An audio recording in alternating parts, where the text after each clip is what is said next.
서문, 인생은 바람과 같다. 어느 날 문득 이런 생각을 해본 적이 있으신가? 평생을 바쳐 키운 자식이 나를 짐처럼 여긴다면 나는 어디로 가야 할까? 세상에는 수많은 부모가 있지만 모든 부모가 같은 대접을 받는 것은 아닙니다. 어떤 부모는 자식의 보살핌을 받으며 편안한 노후를 보내지만 어떤 부모는 가족이면서도 가족이 아닌 것처럼 외롭게 살아갑니다. 오늘 들려드릴 이야기는 평생을 성실하게 살아온 한 할아버지의 이야기입니다. 그는 아들 레에와 함께 살며 조용한 노후를 꿈꿨지만 결국 그 꿈은 산산이 부서졌습니다. 며느리의 작은 행동 하나가 그의 마음 깊숙한 곳까지 상처를 남겼고 그는 결단을 내려 평생을 바쳐 이룬 집을 팔아버리게 됩니다. 그러나 이것은 단순한 갈등의 이야기가 아닙니다. 이 이야기 속에는 진정한 행복이란 무엇인가, 가족이란 어떤 의미인가에 대한 깊은 깨달음이 담겨 있습니다. 이제부터 그의 인생 여정을 함께 따라가 보겠습니다. 한 잔, 새로운 시작, 함께 살기로 한 날. 아버지, 우리랑 같이 사시는 게 어떨까요? 아들은 그렇게 말했다. 그의 목소리는 따뜻하고 다정했다. 그 말 한마디에 할아버지의 마음속 어딘가가 살짝 흔들렸다. 언젠가부터 혼자 사는 일이 점점 어려워졌고 특히 허리 수술을 받고 난 이후로는 문득문득 외로움을 느끼기도 했다. 그래도 자식들에게 폐가 될까 봐 조심스러웠는데 아들이 먼저 이렇게 말해주니 어쩐지 안도감이 되었다. 수술 후엔 몸을 돌보는 게 중요하니까요. 아들은 그렇게 덧붙였다. 며느리도 곁에서 미소 지으며 말했다. 아버님 방은 미리 준비해놨어요. 따뜻한 쪽으로 잡았고 필요하신 건 언제든 말씀하세요. 그녀의 말투는 친절했고 걱정하는 마음이 느껴졌다. 할아버지는 그런 며느리의 태도에 고마운 마음이 들었다. 새로운 시작이었다. 이 집에서 아들 레에와 함께하는 새로운 삶이 이삿짐을 정리하고 방에 들어선 순간 창문 너머로 보이는 햇살이 참 따뜻하다고 생각했다. 이 집은 원래 자신이 평생 모은 돈으로 마련했던 집이었다. 아들이 결혼할 때 자연스레 물려주었고 그 후로 오랜 세월이 지나 이제는 아들 가족의 공간이 되었다. 그렇지만 아들은 여전히 이곳이 아버지의 집이라고 말했다. 아버지, 여긴 원래 아버지 집이었잖아요. 편하게 계시면 돼요. 그 말이 참 고마웠다. 아침이면 며느리가 점달한 밥상을 차려주었고 손자는 장난스러운 얼굴로 할아버지를 졸랐다. 할아버지, 같이 공논다요. 그렇게 손을 잡고 동네를 산책하는 날도 있었다. 오랜만에 듣는 아이의 웃음소리는 마음을 따뜻하게 해주었다. 처음 몇 개월 동안은 모든 것이 순조로웠다. 아들은 퇴근 후 곧장 아버지 방으로 와서 물었다. 아버지, 오늘 하루는 어떠셨어요? 그럴 때마다 할아버지는 괜히 미안한 마음이 들어 말했다. 나는 괜찮다. 너나 몸 잘 챙겨라. 사실 괜찮지 않을 때도 있었지만 괜히 신경을 쓰이게 하고 싶지 않았다. 아들은 고개를 끄덕이며 말했다. 그래도 힘드시면 꼭 말씀하세요. 우리 가족이잖아요. 그 말에 살짝 눈시울이 붉어졌다. 그래, 가족이었다. 여기는 내 가족이 있는 집이었다. 그러나 모든 것이 평온할 것만 같았던 이 생활은 조용히 아주 서서히 변해가고 있었다. 두 잔, 변화의 시작, 작은 틈이 생기다.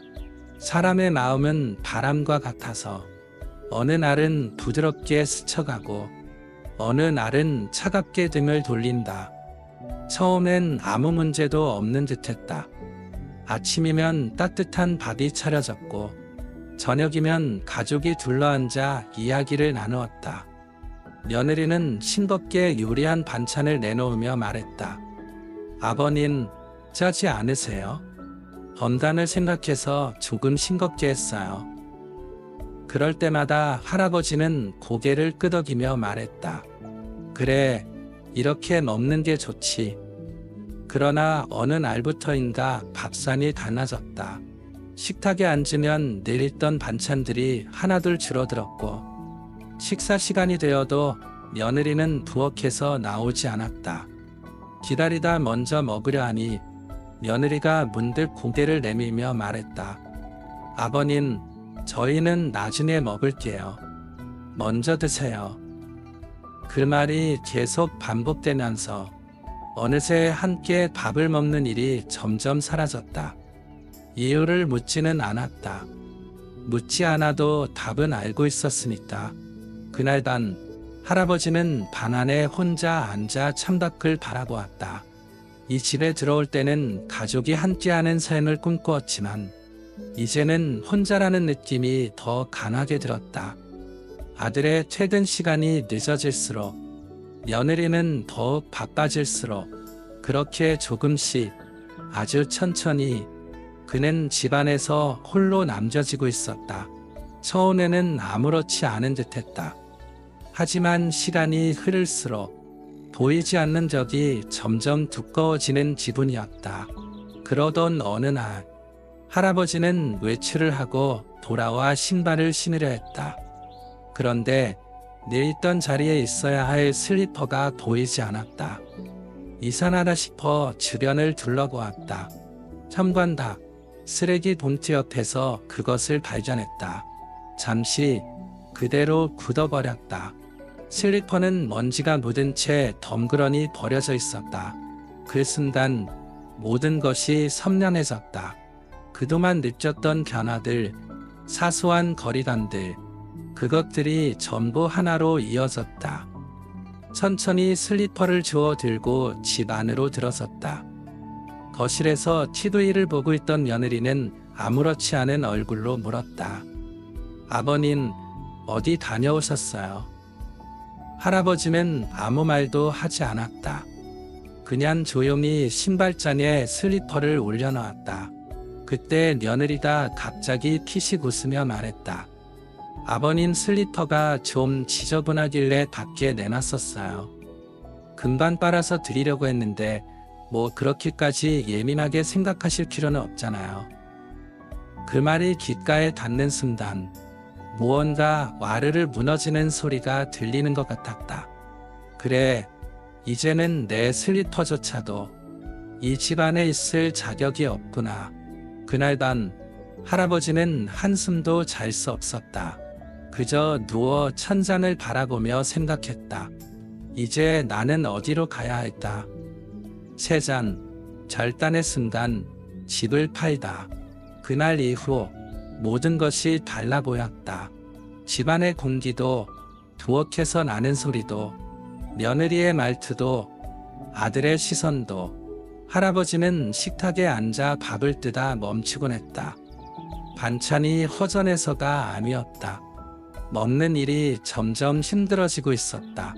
밥이 목에 걸려 내려가지 않았다. 이제는 함께하는 사람도 없고 음식에도 따뜻한 점이 묻어나지 않았다.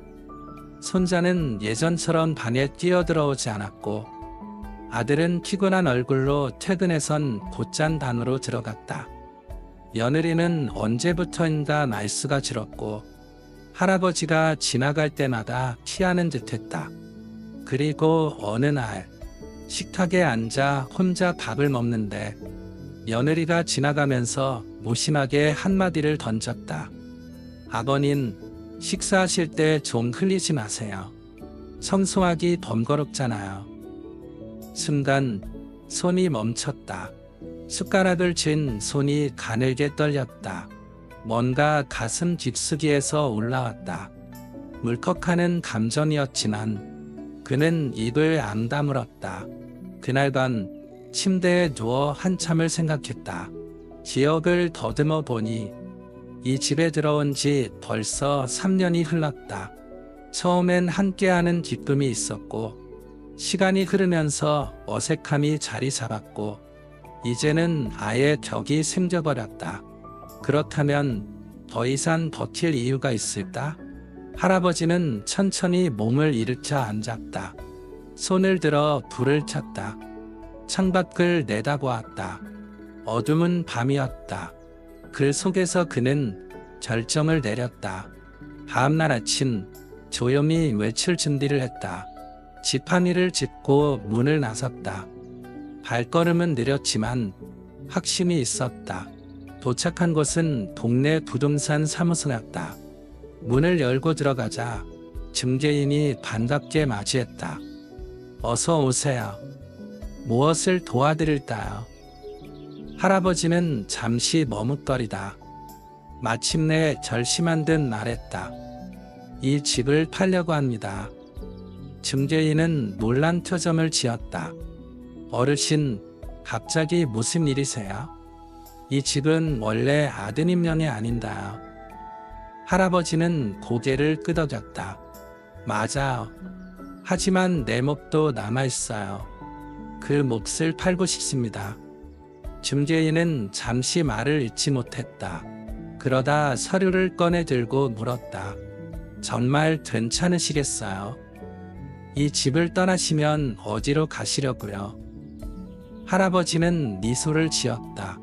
그건 걱정하지 마세요. 나는 이제 나를 위한 삶을 살 겁니다.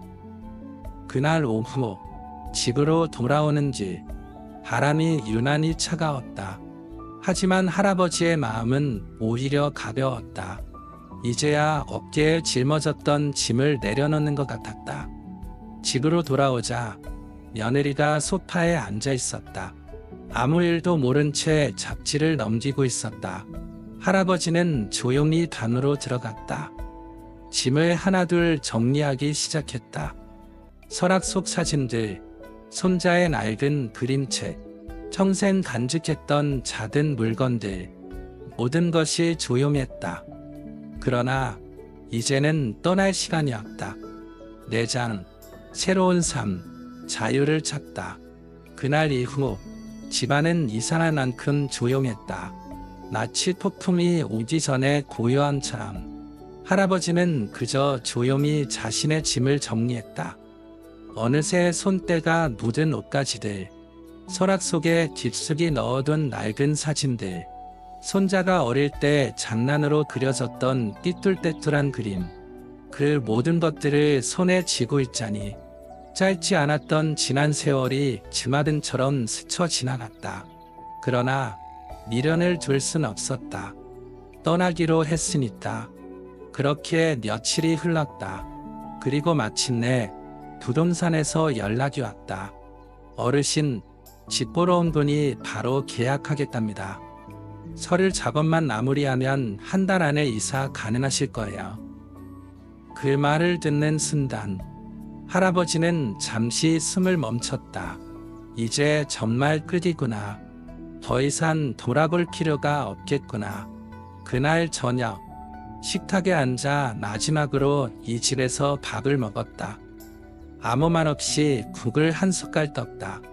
예전엔 따뜻하게 느껴졌던 이 공간이 이제는 어쩐지 차갑게만 느껴졌다. 그때 며느리가 다가와 물었다. 아버님, 외할머니는 알아보셨어요? 할아버지는 천천히 고개를 들었다. 며느리는 전혀 눈치채지 못한 듯 당연하다는 얼굴로 서 있었다. 저희도 곧 이사해야 하니까요. 아버님도 미리 준비하시는 게 좋을 것 같아요.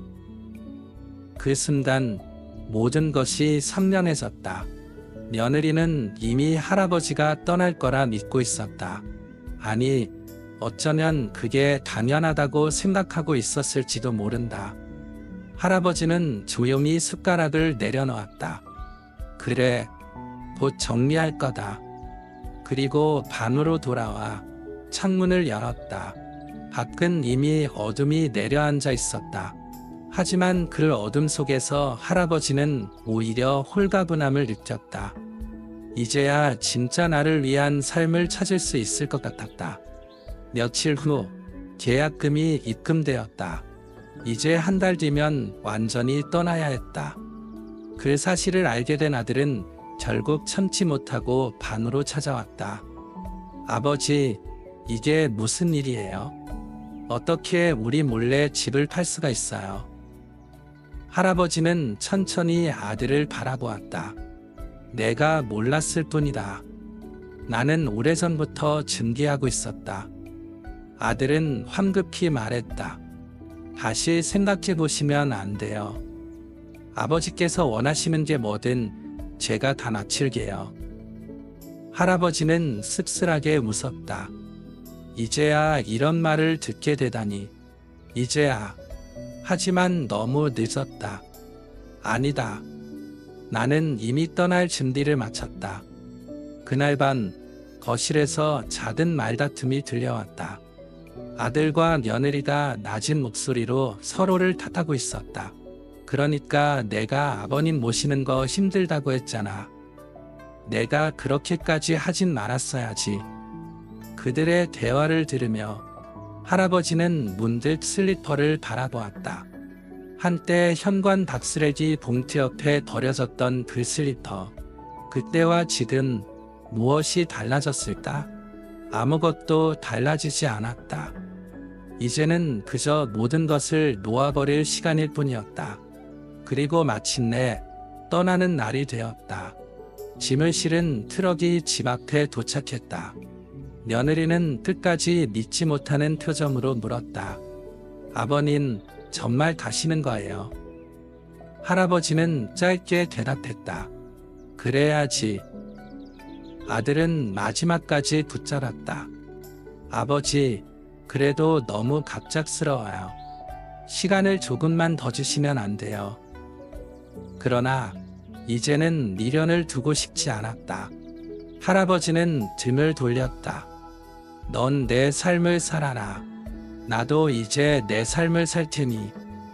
트럭이 천천히 움직이기 시작했다. 그 순간 차창 밖으로 보이는 아들과 며느리의 모습이 점점 멀어졌다. 이제는 정말 끝이었다. 그리고 시작이었다. 5장. 용서와 화해의 길. 트럭이 천천히 움직이기 시작했다. 창밖으로 보이는 집이 점점 멀어졌다. 그 집에서 보냈던 시간도, 그곳에서 겪었던 슬픔도 모두 바람처럼 흩어지는 기분이었다. 새로운 집은 조용했다. 도시의 소음도 누군가의 눈치를 볼 필요도 없었다. 창문을 열면 부드러운 바람이 들어왔고 작은 마당에는 잡초가 무성하게 자라고 있었다. 할아버지는 천천히 마당에 나와 앉았다. 손으로 흙을 만져보았다. 오랜만에 느껴보는 흙냄새였다. 이제 이곳에서 다시 시작할 수 있을까? 혼자서도 괜찮을까? 그렇게 몇 주가 흘렀다. 아무도 연락하지 않았다. 아들도 며느리도 그들 역시 새로운 생활에 적응하고 있을까?